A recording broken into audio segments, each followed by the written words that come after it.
Assalamualaikum warahmatullahi wabarakatuh. Hari ini kita berada dekat Waalaikumsalam warahmatullahi InsyaAllah hari ini kita teruskan wabarakatuh. kita punya sesi yang ketiga. Kita akan belajar tentang minda separuh sedar atau panggil separuh sedar ataupun MBS, minda bawah sedar. InsyaAllah saya harap semua bersedia untuk kita punya perbincangan pada pagi ini. Alhamdulillahirrabbilalamin wassalatu wassalamu ala syafil anbiya wassalin wa ala alihi wa sahbihi ajma'in. Boleh lihat pada skrin di hadapan tuan-tuan dan puan-puan yang dirahmati Allah Ta'ala. Okey, minda bawah sedar. Apa yang kita faham tentang minda bawah sedar? Okey, Hanis Dibah, apa yang kita faham tentang minda bawah sedar? Nampaknya Kak Long pun dia tak mute. Tak mute. Ya, kena mute. Oh, kena mute. Okey, apa kita faham Hana tentang minda bawah sedar? Minda bawah sedar. Bawah Apa yang sedar. Apa lah? Sedar tapi tak. Minda bawah sedar. Entahlah tak ingat.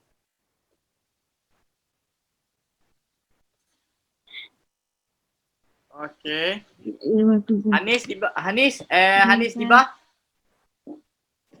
Google. Hello, Hanis Dibah.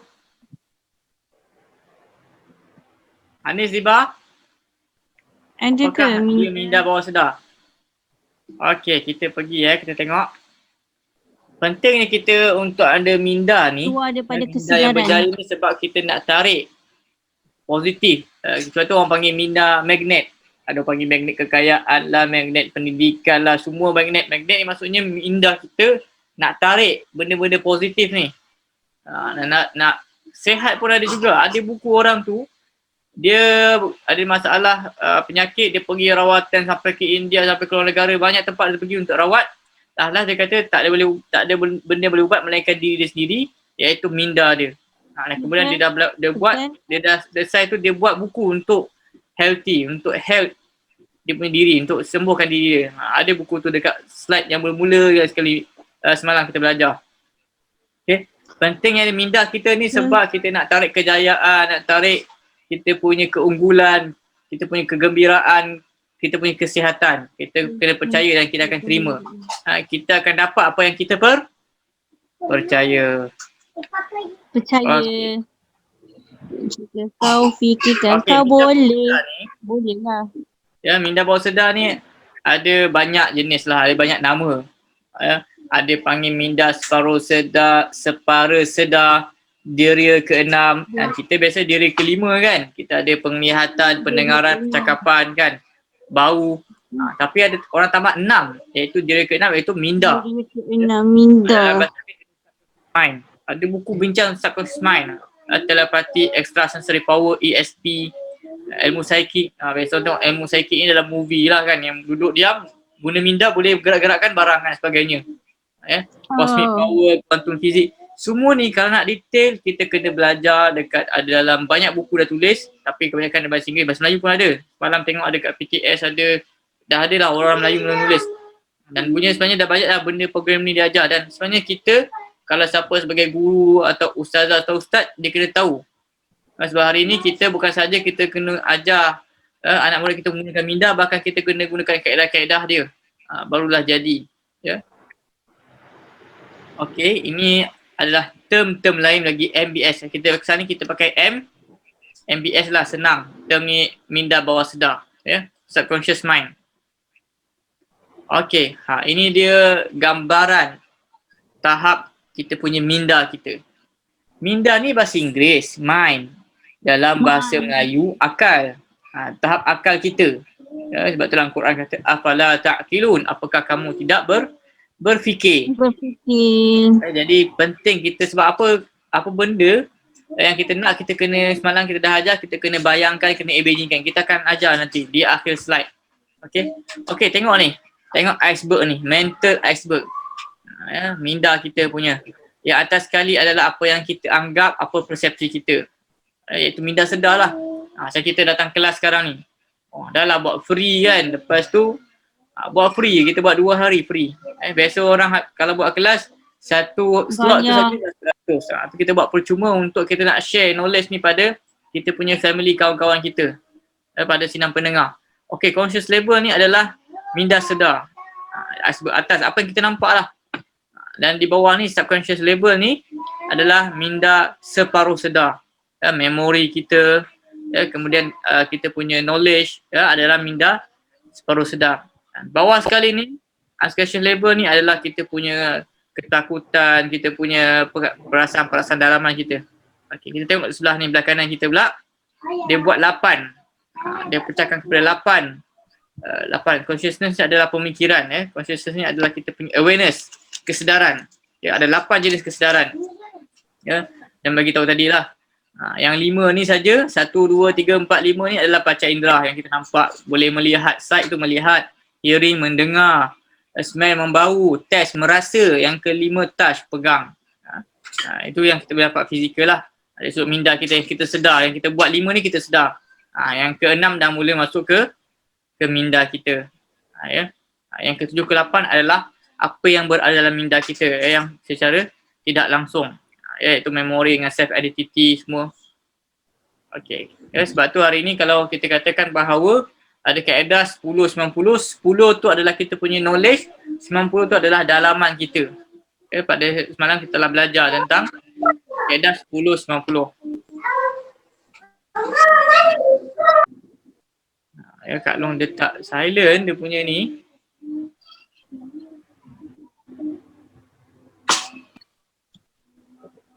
Okey, peringkat kesedaran manusia. Orang putih dia Masya Allah, dia boleh ukur dia punya meditasi, dia punya gelombang otak dia. Dia ada apps dan ada machine dia. Ini antara kita nampak lah alpha, beta dia ukur. Dia punya tahap meditasi dia, minda dia. Kemudian di Malaysia ni ataupun tidak tahulah, tidak diperkenalkan. Okey, peringkat kesedaran minda manusia. Ini ada peringkat. Nampak yang Pak Cik pakai ni? Yang Pak Cik pakai ni, peringkat yang Pak Cik pakai ni adalah alat yang untuk mengukur minda manusia. Okey, yang pertama beta.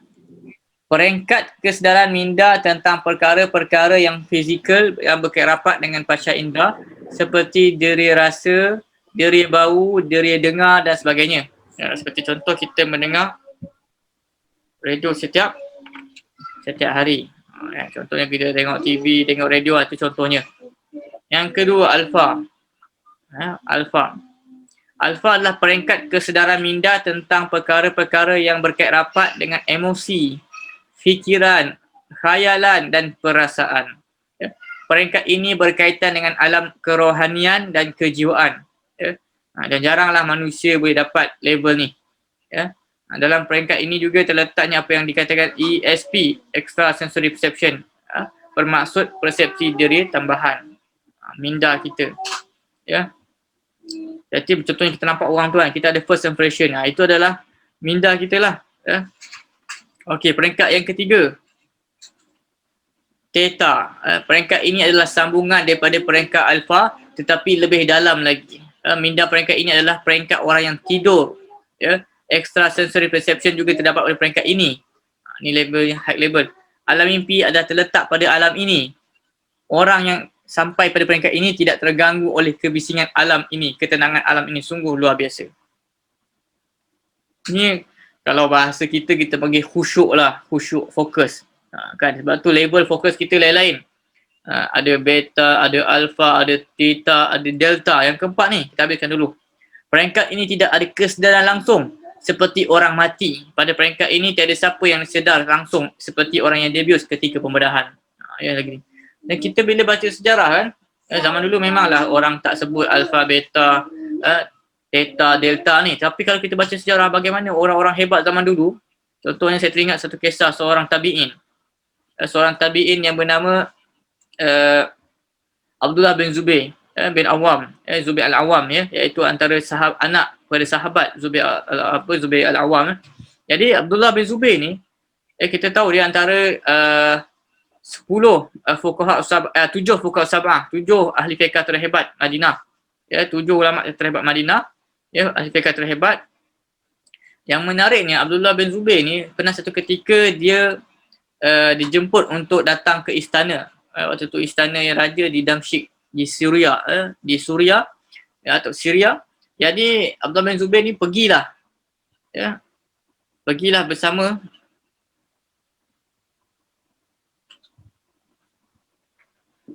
sebentar, ya. Abdullah bin Zubair ni pergilah bersama anak dia, ya, bersama dengan anak dia, ya. Sebentar, dia pergi bersama dengan anak dia.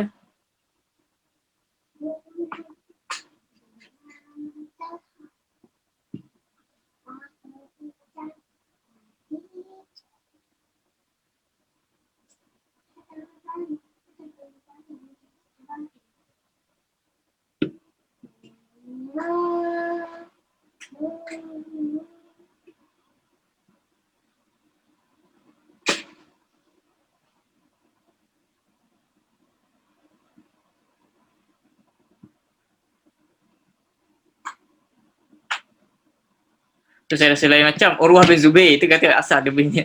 Urwah bin Zubair, ya, itu tabi'in. Abdullah tu dia punya ayah. Urwah. Urwah ni dia rumah dia istana di Madinah. Urwah bin Abdullah bin Zubair. Ya.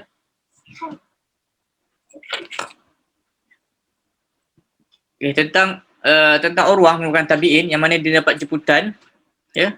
Sebab dia ada 3 beradik, Urwah, Abdullah kan. Ya, Urwah Abdullah yang jadi raja tu.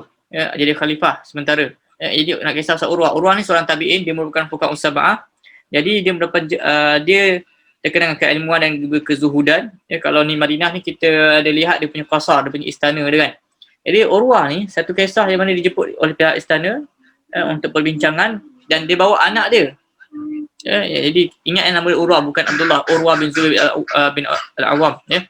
Jadi Urwah ni dia bawa anak dia pergi ke Syria dan anak dia ni tak ikut meeting lah. Anak dia dikisahkan bermain dengan kuda raja. Bermain dengan kuda raja, orang pun meeting. Dan pihak istana bagi tahu ada berita yang menggemparkan bahawa anak si Urwah ni meninggal. Sebab dikatakan ditendang oleh kuda raja. Ya, dia main-main mungkin kena tendang. Kuda ni zaman dulu ibarat kereta mewah lah, raja-raja dulu. Jadi dia kena tendang dan meninggal.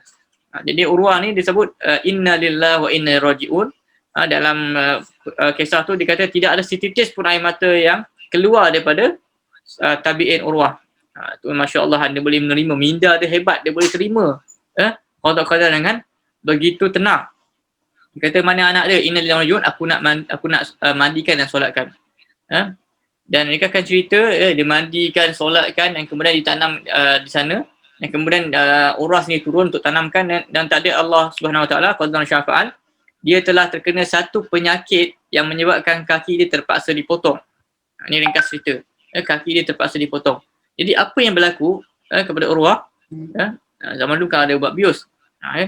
Jadi dia kata, dan raja kata, aku akan datangkan doktor terhebat untuk buat rawatan ni, katakan doktor. Dan datanglah doktor.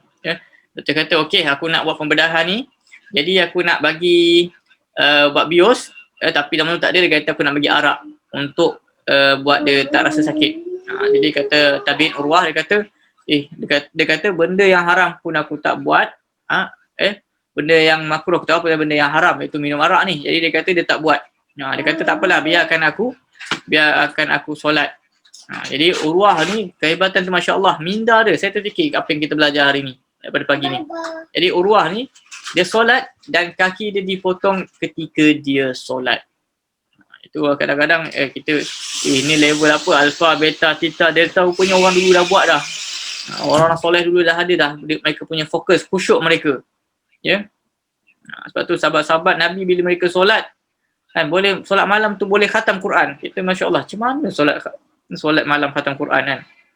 Ya. Jadi Urwah bin Zubair tu bila dah potong kaki dia, kemudian lepas tu dia sedar, dia habis solat tengok dah kaki dah potong. Kemudian kata doktor, lepas potong ni kena celup minyak panas.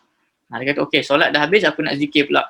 Dan waktu tu lah dia celup dengan minyak panas, maka dia pun menjerit kesakitan. Allahu Akbar, dia jerit dan kemudian dia pengsan beberapa kali. Okey, jadi itulah kita nak bagi tahu di sebalik kisah tadi, itulah dia kesedaran minda manusia. Theta ni lebih dalam lagi, ya. Dia bagi ESP berada pada peringkat ni, extrasensory perception, ya. tidak terganggu kebisingan alam, keterangan alam, sungguh luar biasa. Dan 4, delta. Macam mana kita nak dapatkan benda ni? Tengok gambar tu kan. Di buku awal ada gamma lagi paling bawah, beta, alpha, theta, delta. Ya. Rezeki kita beli dalam mesin tu.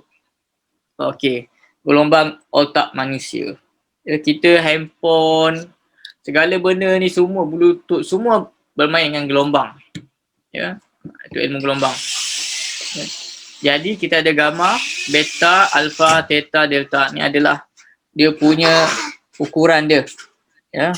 Kalau kita sedar ni adalah yang awake, alert, consciousness, thinking, excitement, excitement adalah beta. Kemudian physically, mentally relax, alpha. Kemudian dalam lagi, creativity kita punya pandangan, kemudian kita punya impian, kita punya macam mana, theta, lebih tenang. Dalam lagi nampak dia punya ni, dia punya line dia ni, deep, dreamless, sleep, loss of early awareness, repair. Ni sebab tu penting tidur ni untuk betulkan delta. Yang dikatakan delta ni banyak pada waktu malam, tengah malam. Untuk dapatkan level ni, sebab tu hikmah solat malam ni. Kita pandang solat malam dia sudut pahala, tapi ahli sains mereka memandang dari sudut ni. Dia kata delta pada waktu malam ni dia punya gelombang dia lain. Dia punya aura dia lain, dia punya cahaya lain. Sebab tu surah Nur. Jadi kita kena kaji banyak benda-benda yang kita kena kaji dalam hidup kita. Bila kita kaji ni kita kata Masya Allah, Islam dah ajar dah benda ni tentang solat malam sebagainya kan. Ya. Hanis tiba. Okey. Boleh ikut. Ya. Eksperimen ahli-ahli neurologi, iaitu pakar saraf. Ya. Siapa cita-cita nak jadi pakar neurologi, saraf kan. Cek sel ni, boleh tahu orang yang kenapa sakit, apa sakit ni, ni neurologi. Neurologi ni berkait rapat dengan otak. Ya. Eksperimen ahli-ahli neurologi menunjukkan sel-sel otak boleh dikembangkan dan dicergaskan melalui saranan diri dan rangsangan. Saya ada baca sebuah buku. Buku tu cerita tentang minda manusia. Dia kata hari ni tidak ada orang yang bodoh sepatutnya, dia kata. Kebanyakan hari ni orang dia jadi bodoh sebab dia berhenti belajar. Dia kata tidak ada orang yang dilahirkan secara genetiknya pandai. Dulu saya sekolah lu, kenapa dia pandai? Itu mak ayah dia memang dah keturunan pandai. Bukan. Kalau kita belajar sains, teknologi kata kepandaian tu tidak diwarisi, tidak ada genetik pandai, tetapi adalah usaha otak kita ni. Boleh dikembangkan. Kebanyakan orang hari ni sebab apa dia gagal? Sebab dia tak kembangkan otak dia. Dia belajar sampai situ, dia tak faham, dia tak nak sambung. Kalau dia teruskan, insya-Allah boleh. Banyak ahli saintis dah mengkaji. Ya. Otak boleh dikembangkan dan disegaskan melalui saranan diri dan rangsangan. Jadi kita hari ni, contohnya hafal Quran. Kenapa tak boleh? Sebab kita tak usaha. Kena ada repetition, kena kembangkan otak kita. Kalau kita stop, itulah kita punya kerugian. Ya. Sebab dalam sains memang tidak ada istilah warisan. Ya. Kita pandai ni sebab apa? Sebab ayah kita pandai. Tidak begitu. Ya. Sel-sel otak yang diaktifkan akan menjadi lebih subur dan cepat tumbuh saranya. Ya, kita guna maka akan lebih subur dan lebih cepat. Bilangan sel gila akan bertambah. Maksudnya padu lah. Manakala hubungan antara saraf-saraf semakin kemas dan mantap, proses ini akan memperkembangkan keterampilan dan kecerdasan mental individu. Sebab tu saya kata kita kena kembangkan otak kita. Sebab benda ni akan membantu keterampilan kita, kecerdasan kita. Ya, sebab tu badan yang sihat akan menghasilkan otak yang cergas. Semua ni berkait rapat. Okey, ni dia neurologi. Ada siapa-siapa nak bercita-cita nak jadi pakar neurologi? Kalau pergi hospital tu ada pakar neurologi. Orang kata ada masalah otak lah, masalah saraf lah. Ini adalah dekat subjek neurologi. Kita ada biologi, fizik, chemistry, apa lagi macam-macam ilmu, psikologi, apa lagi semua. Ya. Logi ni kehidupan. Kalau kita belajar sains, logi ni kehidupan, neuro ni otak. Okay. Jadi banyak. Ya. Jadi ada neurologi, ada tentang otak, tentang mental, autistik, tentang kepala, tentang Parkinson, semua. Pembedahan Alzheimer, semua kaitan dengan kita punya neurologi. Brainstorm kata intelligent medical medicine, science, fisiologi, hormon-hormon, semua berkaitan dengan kita punya neurologi. Ya. Luas bidang neurologi ni. Ni lagi luas. Ya, treatment, research, medical, ya, ni semua berkaitan dengan neurologi. Neurologi ni satu ilmu yang tentang saraf. Kita ada masalah saraf kan.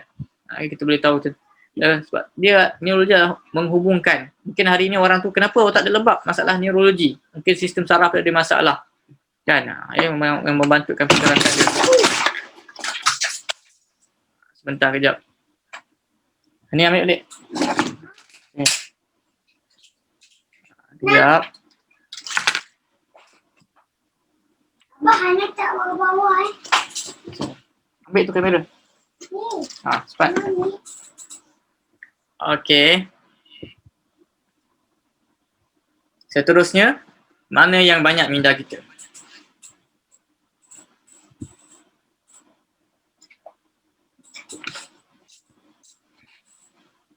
Okey, mana yang banyak minda kita? Okay, jatuh pula. Abah ni dah siap bawah tadi dah.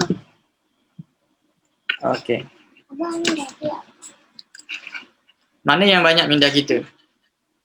Ya, maksudnya yang bagi kesan kepada minda kita, conscious mind, subconscious mind. Ya. Kalau yang sedar ni 10% sahaja yang berikan kesedaran. Yang kita nampak ni 10%, tapi dalam kepala otak kita adalah 90%. Imajinasi, kepercayaan kita, habit kita, kita punya perasaan, insting kita, memori, emosi, itu adalah subconscious mind. Ya, dan ada orang gunalah kaedah hipnosis ni untuk tahu, untuk mengetahui tentang minda separuh sedar ataupun minda bawah sedar, MBS. Ya, jadi banyak ni, sebab tu kita kena jaga MBS ni, minda separuh sedar kita, emosi kita, dia akan bagi peranan. Apa yang kita nampak, lepas tu yang dalaman yang bertindak tu adalah emosi kita. Okay, subconscious mind.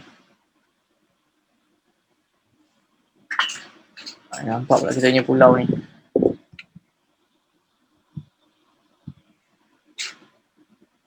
Okey, apa perbezaan dia? Minda sedar dan juga tidak sedar. Kita sambung lagi. Ya. Subconscious mind dengan conscious mind.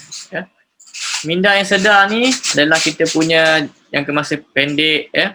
Minda, kita punya memori kita, short term memory. Kemudian critical thinking, apa yang kita nampak kita nak selesaikan terus, logical thinking dan juga kehendak, willpower. Subconscious mind adalah imajinasi kita, habit kita. Sebab tu kalau tengok orang tu, kita tengok apa masalah dia, mungkin habit dia. Boleh mula. Tentang dia punya habit, kepercayaan dia. Sebab kepercayaan kita tak nampak. Kemudian emosi dia, dia punya nilai-nilai diri dia. Kemudian yang paling penting kita nak tahu ni adalah memori jangka masa panjang. Sebab tu bila kita ulang, dia akan lama-lama akan jadi memori jangka masa panjang. Sebab tu repetition adalah untuk ingat. Dan kemudian kita ambil kisah ni, Dr. Joseph Murphy, pakar ilmu pemikiran bawah sedar, menceritakan perihal seorang wanita berusia 75 tahun mempunyai tabiat memberikan saranan yang negatif pada dirinya. Jadi dia ada masalah. Nenek ni ada masalah, dia selalu kata kekuatan ingatanku semakin melemah sekarang. Dan memang benarlah, lama kelamaan dia kata menjadi betul. Ingatan dia memang jadi lemah. Jadi bila dia dah set minda dia, dia kata lemah, dan minda sedar kata lemah, kemudian minda bawah sedar kata membenarkan pula, maka memang dia lama betul-betul dah jadi lupa. Dan selepas dia belajar menggunakan kekuatan minda terpendam, iaitu minda bawah sedar, maka dia telah membuat saranan diri yang positif. Ni nenek ni, dia dah positif. Ingatanku bertambah baik dari hari ke hari. Aku mampu mengingati apa saja yang aku kehendaki pada sebarang masa dan juga tempat. Aku tidak akan lupa. Ini dia punya positif ni. Apa saja yang aku cuba ingatkan akan dapat diingati dengan tepat dan segera. Sekarang daya ingatanku meningkat dengan cepatnya pada setiap hari. Dalam tempoh yang singkat, ingatanku akan bertambah baik, bahkan lebih baik pada sebelumnya. Dia punya positif dia tu. Jadi dia melakukan saranan diri. Dia punya mantra dia dengan penuh yakin dan juga hasrat menyala. Jadi kita semalam dah bagi satu kerja lah. Buat satu tulisan, tuliskan tentang saranan diri kita. Kita nak jadi apa-apa ini dan baca dengan penuh yakin. Sebab tu kalau kita join Prof Mahaya apa semua, dia suruh buat apa? Journal. Tulis dalam journal tu. Apa yang kita, dan yakin apa yang kita tulis. Dan dia buat ni, dia lakukan saranan diri dengan penuh yakin dan juga hasrat yang menyala pada setiap hari. Pada akhir minggu ketiga, ingatan dia pulih sedia kala. Kita kena buat. Saya kena buat, tuan-tuan semua kena buat. Saya hendak menjadi baca. Jadi dia baca sampai minggu ketiga. Dan begitulah besarnya kesan kuasa saranan diri. Dia kalau bagi afirmatif. Itu pun kita kena belajar. Cara nak pilih ayat-ayat saranan diri. Dia tak boleh ayat-ayat akan. Dia kena ayat macam tadi. Kita tengok. Ya. Ni. Dia ayat positif. Dia tak kata ingatanku akan bertambah baik setiap. Bukan. Ingatanku bertambah baik dari hari ke hari. Ya, itu. Bukan ingatanku akan bertambah baik. Dia tak nak yang akan datang. Kita ingat buat ayat tu macam sedang berlaku. Ya. Ingatanku bertambah baik dari hari ke hari. Aku mampu mengingati apa saja yang aku hendaki pada seorang masa dan juga tempat. Dia buat ayat ni baca sampai minggu ketiga, ingatan dia jadi kuat balik. Ya. Macam sebab tu kita dalam Islam ada juga kita panggil zikir pagi, zikir petang untuk ingatkan balik saran diri. Cuma kita masalah hari ni, kita tidak tadabbur, kita tidak tafahum, tidak memahami apa yang kita baca. Sebab tu kita baca Al-Fatihah setiap hari. Kalau kita faham maksud dia, konsep dia, definisi dia, tafsiran dia, maka itu akan menjadikan kita diri yang kuat. Ya. Okey, ya. Jadi dia kata ya, dia telah pulih sekala dan kemudian dia kesalahan ini dengan penuh yakin dan hasrat menyala pada setiap hari. Minggu ketiga dia telah pulih sekala, gembira, dia begitu gembira dan begitu besarnya kesan kuasa saranan diri. Dalam melakukan saranan diri, anda bebas memilih ayat dan fitan sendiri.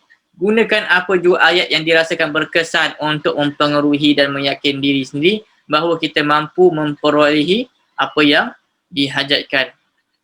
Itu dia punya konklusi. Jadi apakah yang perlu kita buat? Ni minda separuh sedar, minda bawah sedar, minda separuh sedar. Kita kena buat benda ni. Ya, yang kita kena baca. Sebab tu kita ambil kertas kosong, tulis apa yang kita nak buat.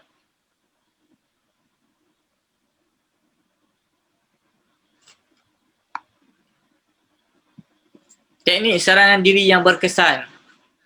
Ya, semalam kita ada bagi kaedahan tentang niat SMART. Ini antara dia lah. Kita kena buat kaedah SMART, S-M-A-R-T tu. Jadi, yang pertama, hajat atau matlamat yang hendak diperoleh mestilah jelas dan juga tepat. Kita minta tu benda yang tepat. Macam ni tadi, minta dia punya boleh ingat setiap hari, dia punya target. Nak ingat setiap hari. Di masa dan juga tempat dia kata tadi. Ya. Jadi hajat yang kita minta mestilah jelas dan juga tepat. Yang kedua, dilakukan dengan hasrat yang menyala-nyala, bersungguh-sungguh dan juga penuh harap. Yang kita baca, kita pula tak yakin. Kita kena baca dengan kita. Contohnya aku nak jadi jutawan 2020. Aku nak jadi seorang cikgu cemerlang 2020. Aku nak menjadi cikgu cemerlang dalam subjek saya. Baca dengan penuh yakin dan juga bersungguh. Ya. Sebab tu penting. Penting baru kita tahu apalah orang sibuk buat jurnal. Kebanyakan orang yang buat jurnal, kebanyakan orang berjaya. Sebab apa dia nak buat saran diri dia. Kita tak nampak benda ni. Dia punya aura dia, dia punya efek dia lain. Tenaga dia lain. Yang ketiga, kita kena yakin sepenuhnya bahawa akan memperolehi apa yang kita sarankan kepada diri sendiri. Ya, so kita percaya apa yang kita cakap. Kita yakin. Ya, hari ni dia cakap, dia pun tak yakin. Kita baca ni, kita baca dengan penuh keyakinan. Mula apa yang kita buat ni kita boleh dapat. Yang keempat, kita berimajinasi. Ya, bahawa kita sedang mendapat apa yang dihajati. Kita kena bayangkan kita dapat benda tu. Sebab tu saya kata dream tu sangat penting. Dream tu sangat penting kita dapat bayangkan. Dan yang kelima, kita kena konsisten. Benda ni tak boleh buat kejap sekarang ni buat. Lepas tu dah tak buat, tak boleh. Kena konsisten, amalkan pada setiap malam sebelum tidur dan pagi. Dan macam ritual pula kan. Dan selepas bangun tidur, secara berterusan 6 ke 7 minggu atau sehingga berjaya. Sampailah dapat benda yang kita nak tu. Macam nenek tadi tu, dia buat minggu ketiga dah pulih dah ingatan dia. Dah ingat balik dah. Macam kita kena buat. Sebab tu kita ada zikir pagi petang. Tapi masalah hari kita kena tadabbur zikir pagi, zikir petang tu apa yang kita nak. Cuma ini kita lebih kepada apa yang kita nak lah keduniaan. Kalau zikir pagi tu lebih kepada akhirat. Kita nak dan kita usaha. Ini pun sama. Kita nak dan kita usaha juga. Contoh nak jadi pelajar cemerlang. Tulis saya hendak jadi pelajar cemerlang sekolah menengah sekian-sekian. Baca 6 sampai yang kita dapat lah. Ya. Konsisten amalkan pada setiap malam sebelum tidur dan pagi. Sebab apa kita nak pupuk minda separuh sedar. Hari ni pelajar dia kata, okey aku nak berjaya. Tapi minda separuh sedar dia atau minda bawah sedar dia kata dia tak boleh jaya. Jadi tak menjadi. Kita kena hari ni minda bawah sedar ni sangat penting. Contohnya kita makan lah, kita makan. Ya, kita nak makan, betul kita makan. Tapi macam mana makan tu pula boleh masuk dalam mulut kita. Yang masukkan tu adalah minda bawah sedar. Kita tak perlu nak okey makan, aku kena makan ni, okey masukkan dalam mulut. Tak perlu dah sebab minda bawah sedar dah buat benda tu. Kan? Itu kehebatan minda bawah sedar ni. Ya. Jadi insya-Allah apa yang kita sampaikan ni bermanfaat untuk kita semua. Ya. Kita telah belajar teknik saran diri, kita dah tahu kita tak perlu belajar banyak. Kita yang penting kita dapat buat dan kita amalkan. Itu saya punya target. Kita tahu penting minda bawah sedar ni. Kita tahu perbezaan dia. Dia punya kekuatan dia. Value dia. Dan kita tahu yang kita nampak ni semua 10% je. 90% adalah dalaman kita. Minda kita. Sebab tu dia kata otak yang kita gunakan hari ni tak sampai 10%. Kita punya memori hari ni kita tak guna sampai 10%. Yang kita nampak ni semua kita sampai 10%. Dan dia kata Albert Einstein yang pandai tu pun hanya guna 12% je pada otak dia. Albert Einstein tu dia guna 12%. Kita ni mungkin guna 2%, 3%. Tapi tak lebih 10 minda sedar kita ni. Kita tak guna 100%. Kita guna hanya 10% sebab 90% adalah minda bawah sedar. Dan sekarang ni lah kita duduk. Contoh mudah, kita tengah duduk. Jantung kita gerak sendiri ke kita suruh? Jantung ni bergerak sendiri ke atau kita suruh? Kan? Ini semua kelopak mata, ini semua minda bawah sedar. Kita tidak sedar bahawa 90% nya adalah dikawal oleh minda kita. Yang kita boleh kawal 10% saja. Yang kita boleh kawal hanyalah 10%. Yang saya menggerak-gerakkan ini 10% kita boleh kawal. 90% adalah dikawal oleh minda kita. Minda bawah sedar. Contoh darah bergerak lah, rasa lapar apa. Kepercayaan kita itu adalah bawah sedar. Kita kena tahu peratusan. Dan kita dah tahu ilmu neurologi. Ni ahli neurologi kata kita kena otak boleh kembang. Kita kena percaya. Yakin kalau kita share semalam tentang plasticity. Bahawa otak kita ni boleh berkembang. Dia bentuk dia bersifat plastik. Plastik dia boleh berkembang-berkembang. Ya.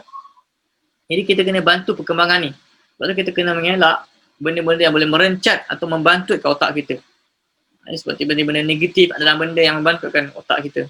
Ya. Ini tentang kita belajar tadi. Ini semua kita ulang kaji balik secara lintas lalu tentang gelombang. Ni mesin ni saya, macam mana nak dapatkan mesin ni. Ya. Alpha, beta, theta, delta. Ini adalah peringkat kita punya minda kita. Macam mana kita khusyuk. Kita khusyuk level mana ni? Ini semua istilah sains lah. Kita sekarang label khusyuk. Kalau kita bawa label khusyuk pun ada 4 label juga. Ibn Qayyim ada buat kitab, dia terangkan tentang label khusyuk kita kan. Tentang khusyuk. Tentang yang keempat, dia tak, Masya Allah sama lah. Saya tengok, Mak Saleh ni, Don Kaji ni, maksud saya pakai kitab orang Islam ni. Sama Ibn Qayyim pun dia buat tentang label khusyuk. Dalam solat ada 4 label. Ya. Tentang kecerdasan manusia, kecerdasan manusia ni tadilah. Tentang term-term tadi, tak kisahlah orang panggil minda sedar ke dia ke 6 ke ESP ke psychic ke kosmik, yang penting dia adalah MBS. Dan penting akhir sekali adalah kita kuasai benda ni. Kita kena buat apa yang dikatakan tadi, kita kena senaraikan dan baca sampai 6 ke 7 minggu ke sampai kita dapat. Sebab apa dia akan buat kita berjaya, buat kita gembira, sihat dan rasa keunggulan. Okey, itu saja. Aku liqauli hadza wa astaghfirullakum. Wassalamualaikum warahmatullahi wabarakatuh. Jangan lupa petang ni kita akan belajar tentang teori tentang tenaga cakra, bagaimana nak jemput tenaga positif ni. Ada cara nak jemput dia. Sebab tu kita pelik kenapa orang ni jalan malam-malam, orang jalan siang-siang kan, buat tai chi tu semua sebab mereka nak dapatkan tenaga. Dan tenaga sifatnya tidak boleh dihancurkan tetapi boleh ditransfer. Energy cannot be destroyed but can be transfer, boleh absorb. InsyaAllah kita akan belajar pada tengah hari ni. Saya harap kita dapat jumpa lagi insyaAllah. Okey. Ada apa-apa soalan? Hanis, Libah, ada apa-apa soalan? Hana? Mudah-mudahan kita dapat sampaikan apa yang kita belajar ni dan praktikkan yang paling penting. Okey, sekian. Terima kasih.